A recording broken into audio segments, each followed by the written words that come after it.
Hey everyone, thanks for clicking and taking a look at the video here. Don't forget we've got a special surprise when we hit 100 subs.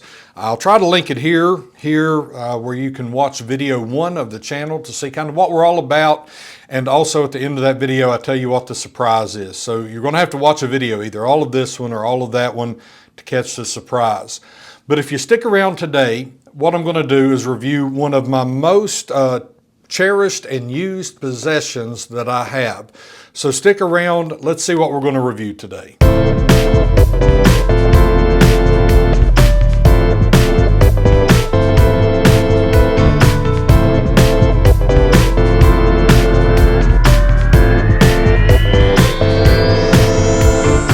All right, so the video today is going to be a review, like I said, of one of my most used and cherished possessions that I have. It's actually one of 2 Bibles that I use pretty constantly. In preparing for the video today, I did realize that this video drop is going to be connected with 2 pretty cool little facts, I guess.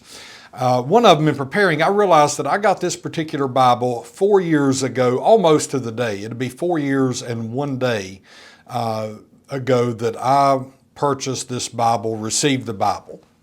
The second fact is that when this video drops, I will have used this Bible for 377 sermons. Over 4 years. Now that's not counting sermons that I've done in Zambia or sermons that I've done in Pakistan. I've been to both in these 4 years. I've actually been to Pakistan twice and Zambia once. I was there actually for almost an entire month. So I've got a separate Bible that I use for travel. I've got an ESV, just a cheaper Bible that I use for travel.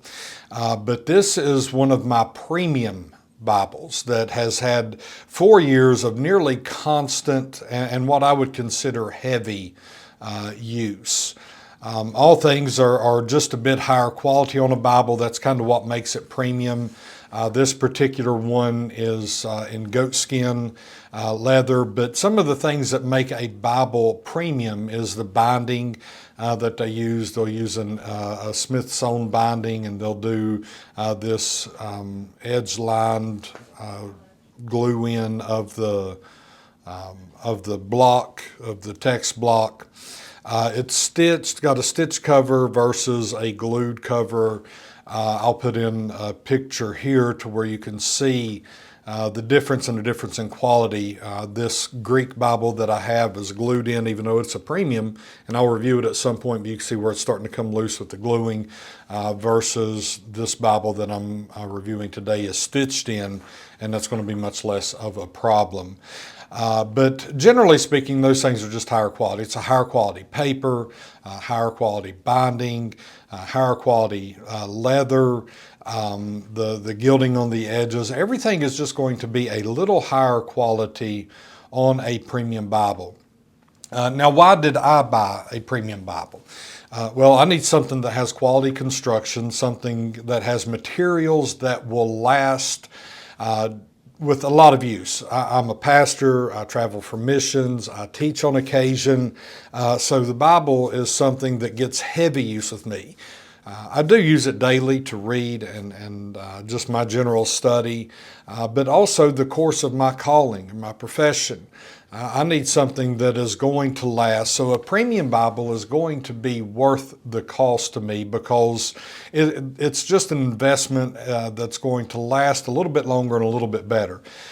But the cost can be high. Premium Bibles can be anywhere from $200 to $300 or more. Sometimes you can find one a little under $200 that you can catch a sale. Sometimes you're going to pay a little over $300 for a good premium Bible. Some of the brands out there would be Crossway. I've got a Crossway Veritas. I'll review it at some point. Humble Lamb is really becoming, seems to be a really big player in the premium Bible market. Schuyler, which is what I'm going to review today, is a Schuyler King James Version Canterbury slate in color, goat skin. but we'll look at all of that in just a bit. I've got an older Cambridge. That was actually my dad's that he received when he was ordained as a bishop in the Church of God, so I can review that at some point as well. I've got the Tyndale Greek. It's sort of a premium. That's the one that I showed in the still picture. I've also got an NRSV from Oxford Press. It's a high enough quality, and it's a Bible, honestly, I really enjoy. My wife and I both have one of those. I've got a Schuyler and New King James. I don't remember exactly what typeset and everything that is right now, but I'll review it at some point. But this one that I'm reviewing today, the Schyuler King James Canterbury, really is one of two of my daily drivers, if you want to call them that. The other is my ESV, the Veritas from Crossway. But here's a little bit of info from Schuyler for those of you that may not be familiar with Schuyler Bibles. Schuyler Bibles they started, I think, in 2010. Southern Baptist minister, I think, started the Evangelical Bible Company, and then he partnered maybe with Crossway, I think was maybe one of his first prominent partners, or R.L. Allen. Maybe he was a distributor for R.L. Allen also. But then he got into kind of designing or doing the Schuyler Bibles, which is a Dutch family name. And they source leather from various places, paper from various places. They have their binding done, in one place, their printing done in another typesetting. So they use at least 10 nations and 3 major companies in putting the Bible together. So it's really an international enterprise is what they call it. And it is a super high quality Bible. They've got different translations that you can get.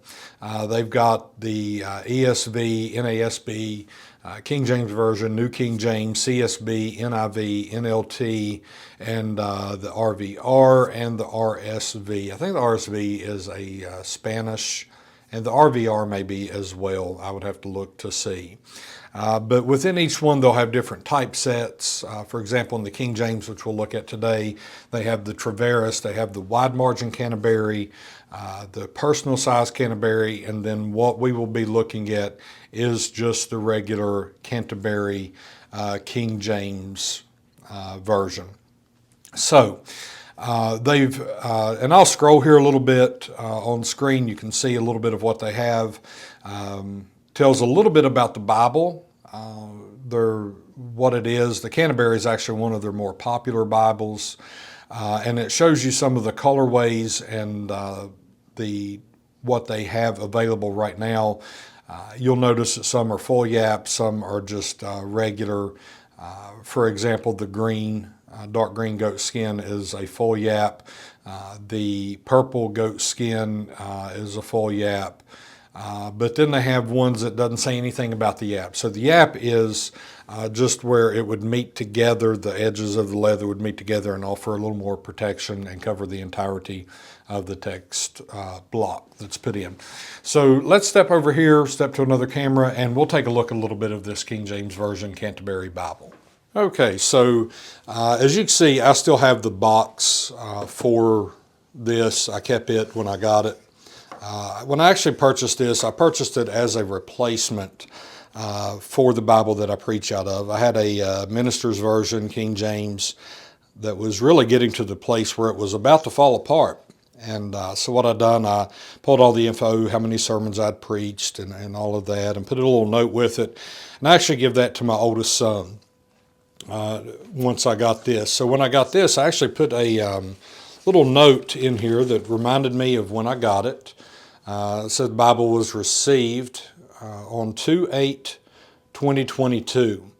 I used it that same night for scripture reading, Matthew chapter 9, verses 35 through 38 at a prayer meeting at Mill Creek Church of God in Chapmanville, West Virginia. That's where I currently pastor. Still there. First message preached the following night at the same church. This was a Wednesday night that continued the reading of Job with exegesis and exposition of the text. So for Wednesday nights, what I do at church is really just read through the text, and we will talk. It's really a Bible study, family training hour is what we used to call it. Really enjoy doing that, but that first Wednesday night was Job chapter 1, verse 13 through 2, through 2:10. I've got a thing in here. I started 10:31:22 of reading. This is just a checklist, and page 2 of the checklist, just where I'd read this Bible through not long after I got it, and then this is just some of the paperwork that comes with it, where I'd purchased it from Evangelical Bible. Prices have went up a good bit. When I ordered this Bible, it was $225. That was with imprinting, and then just a little paperwork there about the Bible. So they come in a really nice box, and you can see here that is a Canterbury King James Version slate, goat skin, and the slate. Lay it back over here. You can see it's kind of that grayish color. And with this particular colorway and each colorway you get is going to be a little bit different on the inside. Like for example, I think the purple comes with a wine and wine-colored ribbons. The slate, the outside is goat skin. You can see the Jerusalem cross on the imprint here. I'll inset it a better picture.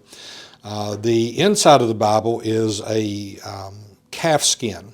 And this particular one is in red, and has 3 ribbon markers in it. These are in red. And this Bible has been, you can see some of the crinkles on the pages here. I'm a little rough on Bibles sometimes when I preach, but let me open this to here. And on the website, on the Evangelical Bible website, which is where I purchased it, they've got some PDFs you can look and see a sample of the text, but explain just a couple of things here to you. One, the size of this particular Bible, and this is just the regular Canterbury, is 6.1 by 9.1, and it's a little over an inch thick. The text block itself is 1.1 inches thick.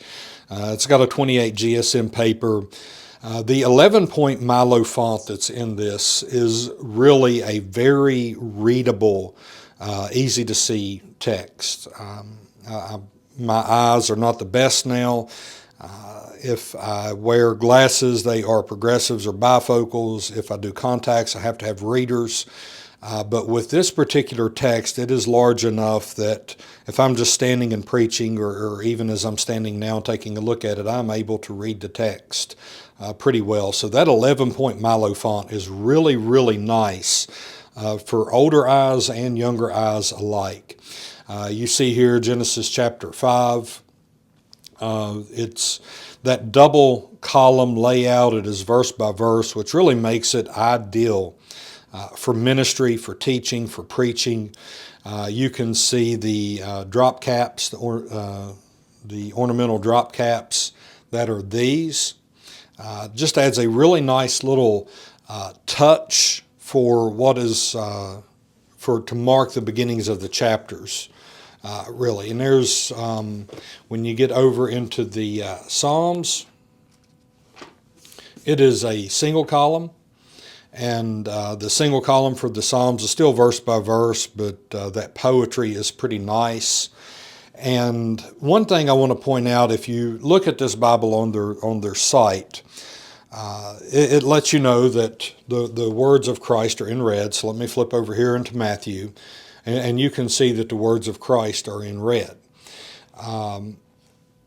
But here's one thing I want you to understand. You will see right after that it says italics for supplied words. Now, if you've got a King James, this is universal across all of them. You can go to Psalm 101, verse 6. It says, "Mine eyes shall be upon the faithful of the land, that they may dwell with me. He that walketh in a perfect way, he shall serve me." The shall be, you'll notice there, is italicized. If you've got a King James, you can imprint, you can go to that, and it's going to be italicized. If you will read the epistle dedicatory and the translators to the readers portion at the beginning of King James, and almost everyone has that. So let me get over and try to find that for you.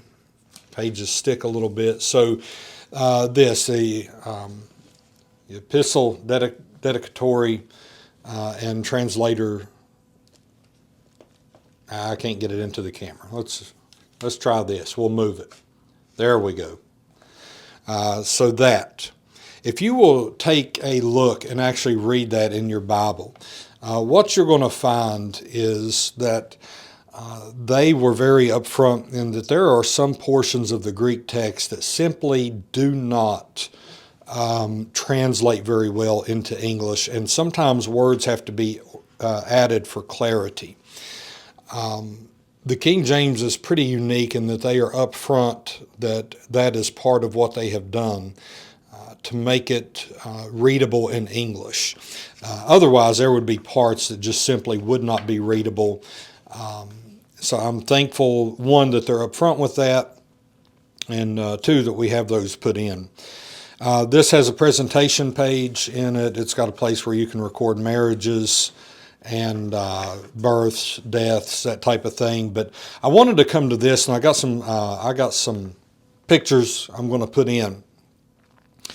For whatever reason, these first pages for the presentation, all that, are a lot heavier paper, and then you get into the text, and you've got that 28 GSM paper on the in-between. And if anyone from Schuyler happens to see this, maybe you can reach out and you can help me out a little bit to see if this would be a warranty issue or if it's just going to be fine.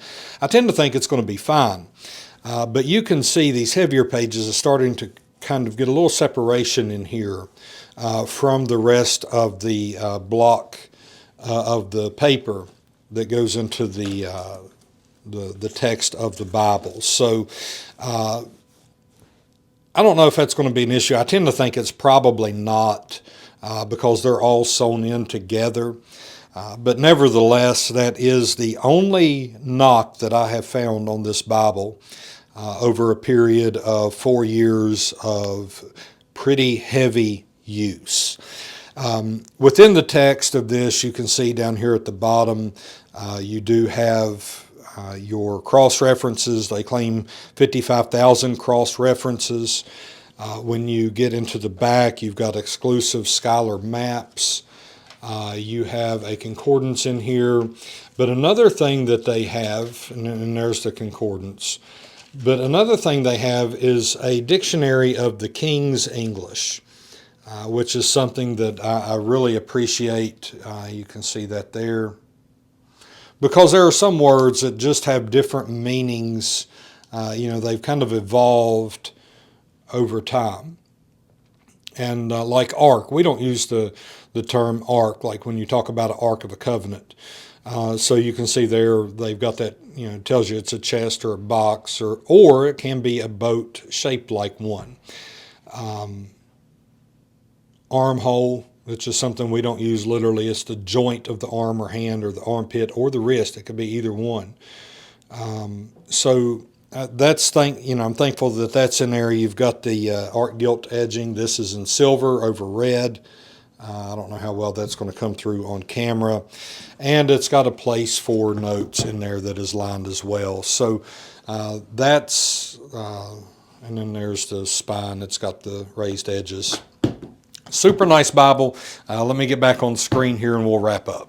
All right, so there's the Schyuler Canterbury King James Version in goat skin. That goat skin leather I absolutely love. That Bible by far is one of my favorite Bibles. I've actually got two. I'll review the other one in maybe a month or two. But it lays flat. It just handles so well. It feels so good in your hand. One of the things that I did not talk about, but a lot of times you'll hold a Bible like this to read if you're just sitting, and you'll kind of have that thumb underneath here or a finger underneath. and it can really start pressing on your finger. This is just so soft that that's just not even an issue. A lot of times when I preach, I'll hold it like this, or I'll have to fold a paper back like that. It's just super soft, supple. It's very durable. It is a 10 out of 10, in my opinion, on premium Bibles. I don't think there's any better than Schuyler. I do have a Cambridge, I do have a Crossway, I do have a Tyndale. I do not have an R.L. Allen. If anyone wants to gift one of those, feel free. I wouldn't complain. But I do not have one of those. But I do have a lot of different Bibles, and this is by far one of the best. Now, for me, it was absolutely worth the cost. Because of my heavy use, I needed something that is more premium, better built, better quality, something that is going to last, and just a little more comfortable to use from day to day.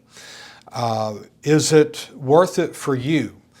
I don't know. You have to make that determination. But for example, if you would get, they don't have the slate colorway right now, but a comparable Bible that they have right now would be a marbled sapphire calfskin. They do have a purple and goat skin. I'm trying to look to see what else they might have. They've got some with full yap. They're a little bit more expensive.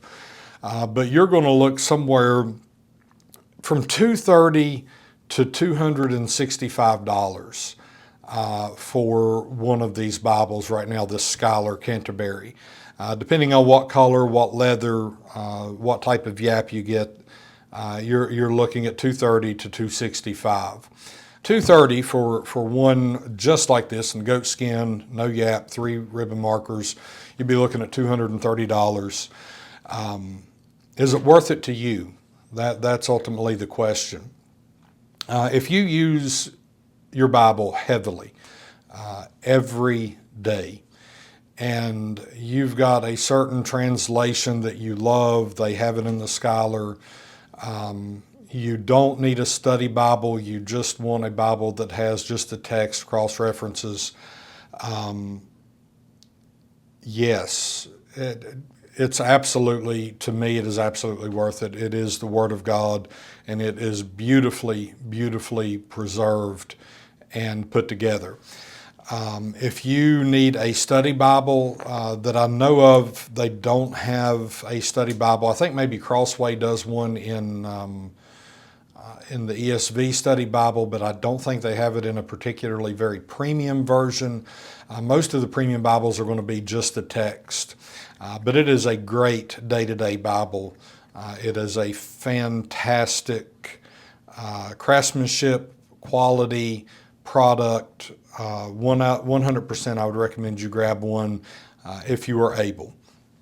So that is the King James Canterbury Schuyler Bible. So now let me tell you about a giveaway I'm doing.